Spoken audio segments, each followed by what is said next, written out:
In this election, Trump once again emphasized the America First trade concept.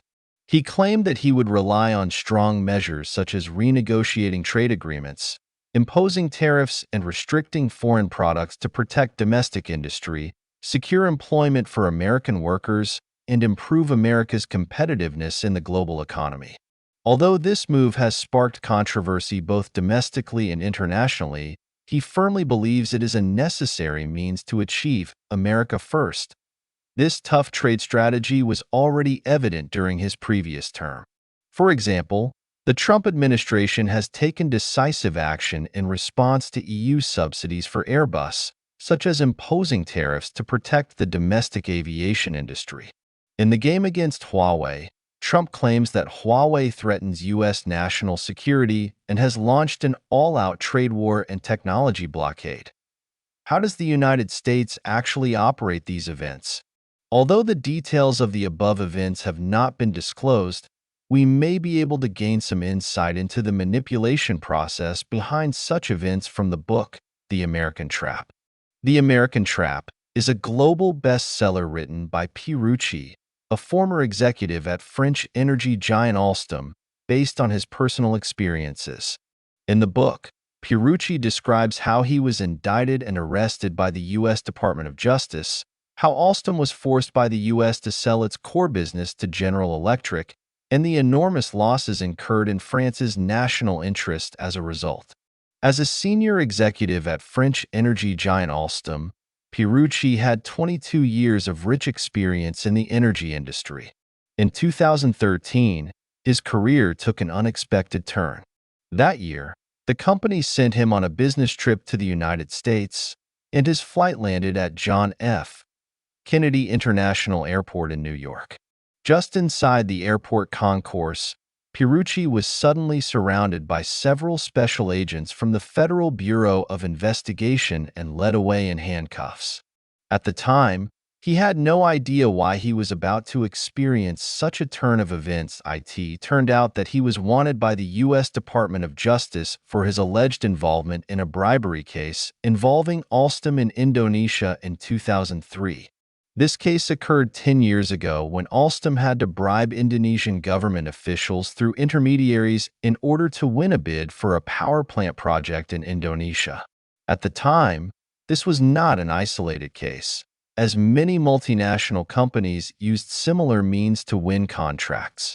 French law even tacitly endorsed this practice by allowing companies to deduct the cost of hiring middlemen from their taxes. Alstom also had strict internal procedures in place to manage these operations, including multiple levels of approval and backup from its subsidiaries. This time, however, Alstom has fallen foul of the U.S. The U.S. Foreign Corrupt Practices Act prohibits bribery of foreign officials, and its scope is extremely broad, making any company or individual with economic ties to the U.S. subject to sanctions. Alstom not only had subsidiaries in the U.S., but also financed through U.S. banks, which became the U.S. Department of Justice's entry point. After being arrested, Pierucci experienced the darkest moment in his life. At first, he firmly believed that he had done nothing wrong and refused to cooperate with the U.S. Department of Justice. However, as the investigation deepened and the torture of prison life intensified, he gradually realized the severity of the crisis. In prison, he suffered great mental and physical anguish. His bail applications were repeatedly denied. He was unable to make contact with the outside world and received no support from his family. In this desperate situation, he had to begin to reassess his circumstances and his future. After much struggle and reflection, Pierucci finally decided to plead guilty. He realized that he would only have a chance of early release from prison if he pleaded guilty. Although this meant legal sanctions and the loss of his reputation, he could not bear the torture and waiting in prison. After signing the plea agreement, he began the lengthy process of applying for bail. After more than 100 days in custody, his bail application was finally approved. However, This nightmare has caused irreparable damage and impact on his life. Shortly after Pierucci's arrest, Alstom also fell into an unprecedented crisis. The strong pressure from the U.S. Department of Justice left the company's senior management feeling helpless. Although they initially chose a strategy of delaying and pretending to cooperate, the progressive deepening of the investigation put the company in a passive position. Several executives were arrested one after another, and the company's energy division was also at risk of being taken over. During this process, General Electric in the United States began to move. They recognized the enormous potential and value of Alstom's energy division and decided to seize the opportunity for a takeover. After a series of secret negotiations and discussions, a final acquisition agreement was reached.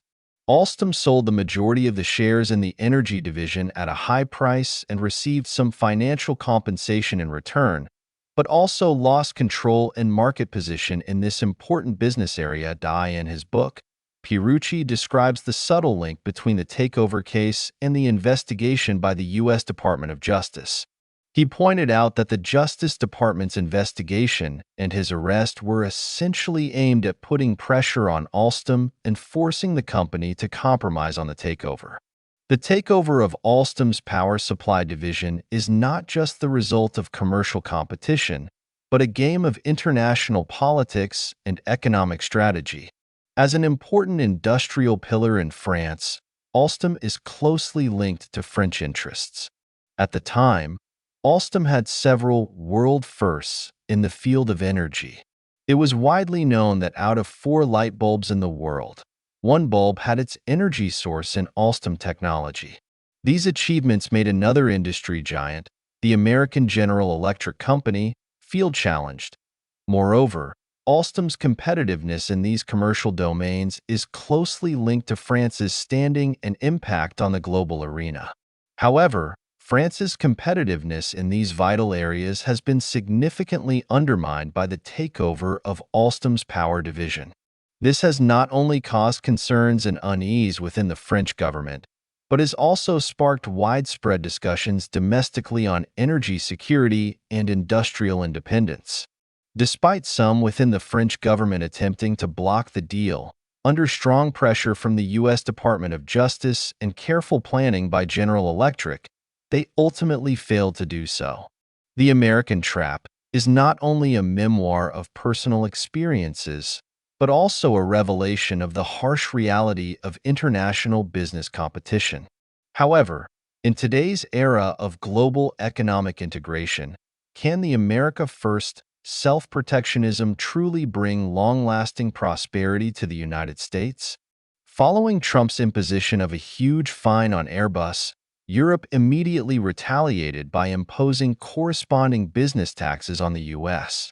Recently, the Pentagon also had to admit that it is difficult to completely cut ties with Huawei on certain equipment and still has dependencies. With such trade policies, where will the United States be led? Towards true strength and prosperity, or towards isolation and decline? Let us wait and see. Thank you for listening. That's all for today's book summary. Subscribe to our channel to obtain more book interpretations. See you next time.